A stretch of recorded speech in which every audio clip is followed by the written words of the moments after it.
Salut, dans cette vidéo, on va continuer l'explication du chapitre 2, l'arrangement des électrons et tableaux périodiques. Tous les atomes et les éléments découverts sont classés dans un tableau appelé tableau périodique. Voilà, c'est le tableau périodique dans lequel se trouvent tous les atomes découverts. Ces atomes sont classés dans ce tableau bien organisés selon l'ordre croissant de leur numéro atomique. Voilà, c'est le premier élément, c'est l'hydrogène. Le chiffre en haut, c'est le numéro atomique. Alors, l'hydrogène est de numéro atomique 1. Deuxième élément, hélium, de numéro atomique 2. Troisième élément, lithium, de numéro atomique 3. Beryllium, numéro atomique 4. Bore, de numéro atomique 5. Carbone, de numéro atomique 6. Alors, ces atomes sont arrangés selon l'ordre croissant de leur numéro atomique Z. Dans ce tableau périodique, bien sûr, il est formé des colonnes qui sont verticales et des lignes horizontales. Il existe 18 colonnes et 7 lignes. Le colonne 1, 2, 13, 14, 15, 16, 17 et 18 constituent les 8 groupes principaux. On écrit le groupe en chiffres romains. Le colonne 1, c'est le groupe 1. Le colonne 2, c'est le groupe 2. Colonne 13, c'est le groupe 3. Colonne 14, le groupe 4. Colonne 15, groupe 5. Colonne 16, groupe 6. Colonne 17, groupe 7. Colonne 18, groupe 8. Dans le tableau, vous voyez cette bande diagonale qui est en noir. Tous les éléments ou bien les atomes qui se trouvent sur la bande diagonale et qui sont entourés, ce sont des métalloïdes. Les métalloïdes présentent quelques caractères ou bien quelques propriétés des métaux, mais peuvent agir encore comme des non-métaux. Pour cela, on les appelle métalloïdes. Tous les éléments qui se trouvent à droite de la bande diagonale, ces éléments, ce sont des non-métaux. Et tous les éléments qui se trouvent à gauche de la bande diagonale, ce sont des métaux, à l'exception de l'hydrogène. L'hydrogène est un gaz, alors c'est non-métal. Alors, seulement l'hydrogène est un non-métal, puisque c'est un gaz. Durant cette année, on va parler principalement des 8 groupes principaux. Tous les éléments alors qui se trouvent au milieu, du colonne 3 jusqu'à colonne 12, on ne va pas le prendre cette année. Ok? Alors, on va parler seulement de 8 groupes principaux et on va parler de 20 premiers éléments. Alors maintenant, je voudrais enlever cette partie du tableau. On va dessiner un autre tableau qui renferme seulement les 8 groupes principaux, c'est-à-dire colonne 1 et 2 et le colonne 13 jusqu'à 18. Sans cette partie, on va enlever cette partie. Et on va, concernant les lignes, on va dessiner seulement les 4 premières lignes, les 20 premiers éléments. Voilà, c'est le tableau obtenu renfermant seulement les 8 groupes principaux. Voilà, ce sont les 8 groupes. Toujours, les groupes sont écrits en chiffres romains et les colonnes en chiffres arabes. Alors, il y a 8 groupes.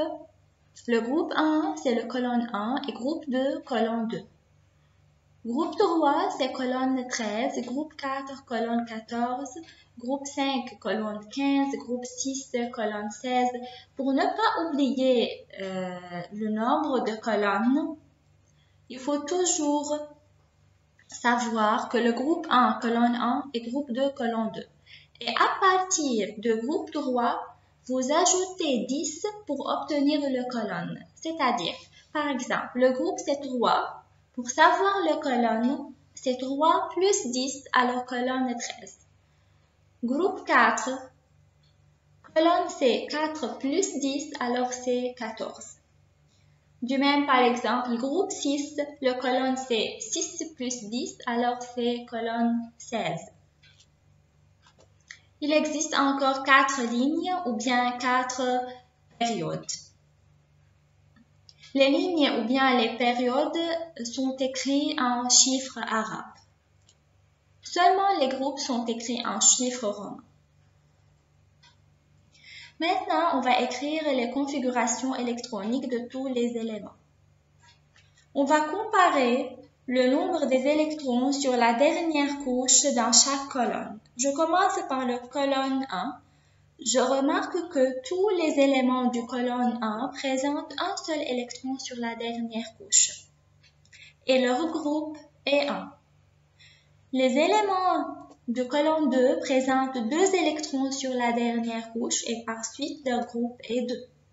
Les éléments de colonne 13 ou bien groupe 3 présentent 3 électrons sur la dernière couche, par suite leur groupe est 3. Les éléments du colonne 14 présentent 4 électrons sur leur dernière couche, pour cela leur groupe est 4. Colonne 15 présente 5 électrons sur la dernière couche, pour cela leur groupe est 5.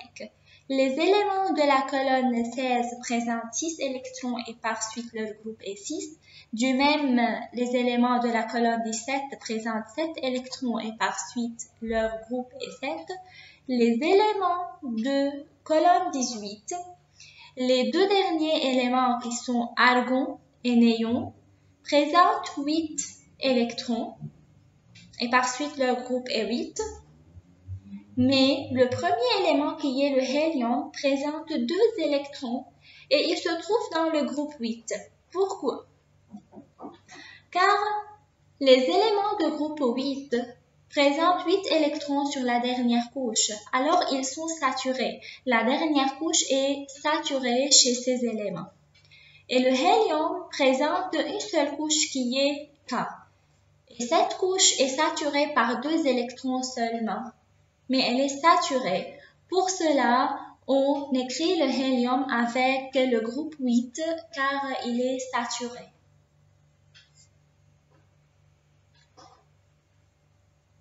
Alors, comme vous avez remarqué, les éléments de même colonne présentent le même nombre des électrons de valence et par suite appartiennent au même groupe. Et le groupe est égal au nombre des électrons sur la dernière couche. Les électrons sur la dernière couche s'appellent électrons de valence. Alors, électrons de valence, c'est-à-dire électrons sur la dernière couche. Maintenant, on va comparer le nombre de couches dans chaque ligne. Je commence par la première ligne. On a hydrogène et hélium. Leur nombre de couches est une seule couche. Chaque élément présente une seule couche. Pour cela, il se trouve dans la ligne 1 ou bien période 1. Les éléments de ligne 2 présentent 2 couches. Tous les éléments de ligne 2 présentent 2 couches. Pour cela, ils se trouvent dans la période 2 ou bien ligne 2.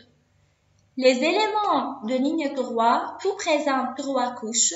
Pour cela, ils se trouvent dans la ligne 3 ou bien période 3. Et finalement, les éléments de ligne 4, tout renferment 4 couches ou bien présentent 4 couches. Pour cela, ils se trouvent dans la période 4 ou bien ligne 4.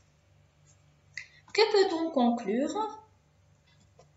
On peut conclure que les atomes de même colonne possèdent le même nombre des électrons de valence sur la dernière couche, alors ils appartiennent au même groupe.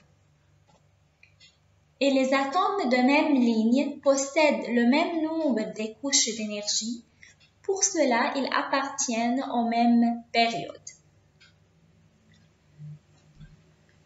Maintenant, on va voir les éléments de groupe 1 et de groupe 2 se trouvent à gauche de la bande diagonale. Ce qui est en noir, c'est la bande diagonale. Les éléments qui se trouvent à gauche de la bande diagonale, ce sont des métaux, c'est-à-dire colonne 1 et le colonne 2. Bien sûr, à l'exception de l'hydrogène, puisque l'hydrogène est un gaz, ce n'est pas un métal.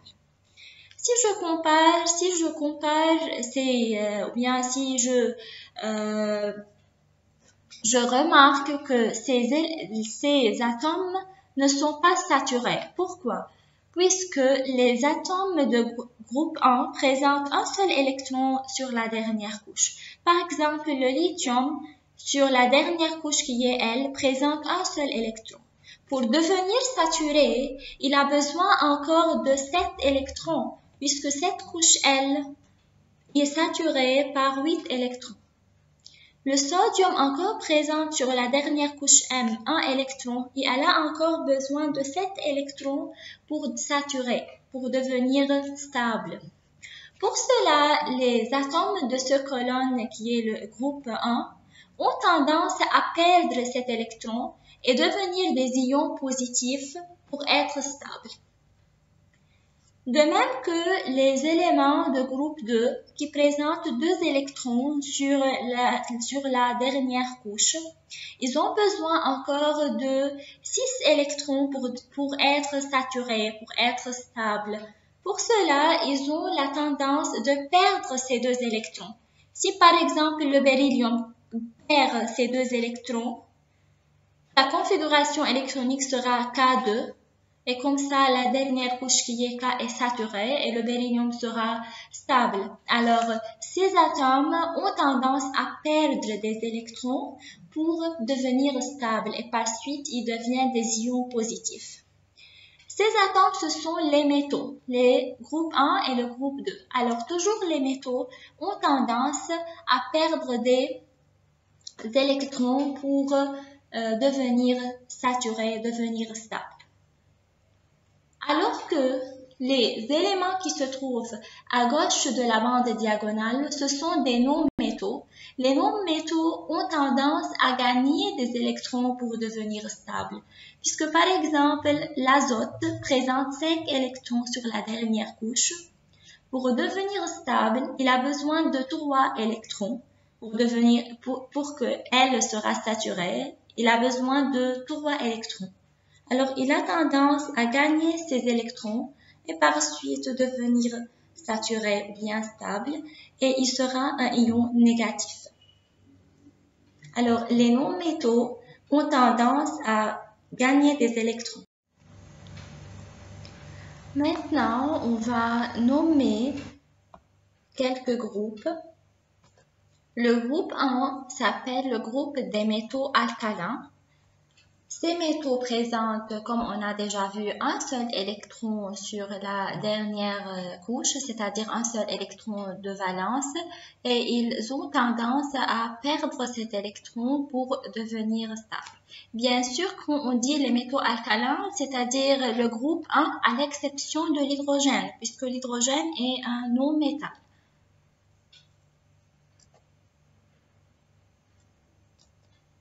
Le groupe 2, ce sont les métaux alcalino-terreux, s'appelle groupe 2, métaux alcalino-terreux. Ils présentent 2 électrons sur la dernière couche et ils ont tendance à perdre ces 2 électrons.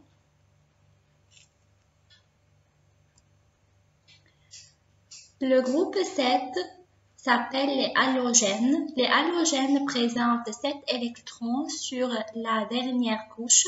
Ils ont tendance à gagner un électron pour que le nombre des électrons sera 8 sur la dernière couche et par suite, il devient stable et bien sûr, il devient des ions négatifs, des anions.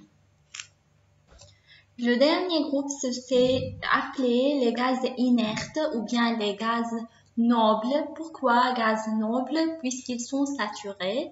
Ils n'ont pas tendance ni à gagner ni à perdre des électrons puisqu'ils présentent un nombre des électrons qui est suffisant, c'est-à-dire ils sont saturés. Tous ces atomes présentent 8 électrons sur la dernière couche et ils sont saturés, à l'exception de hélium qui présente 2 électrons sur sa dernière couche qui est K et il est encore Maintenant, on va résumer un peu les idées. On a à définir les électrons de valence. On a dit que ce sont les électrons sur la dernière couche. On a dit que le groupe est égal au nombre des électrons de valence et il est écrit en chiffres romains. Le colonne égale au groupe en ajoutant 10 à partir de groupe droit et il est écrit en chiffres arabes. Ligne ou bien période est égale au nombre des couches d'énergie et encore sont écrits en chiffres arabes. On a dit que les éléments de groupe 1 s'appellent des métaux alcalins, les éléments de groupe 2 s'appellent métaux alcalino-terreux, les éléments de groupe 7 s'appellent les halogènes et les éléments de groupe 8 s'appellent les gaz nobles ou bien les gaz inertes. Merci pour votre attention. Si vous avez des questions, vous pouvez me contacter via WhatsApp et poser vos questions. Merci une autre fois.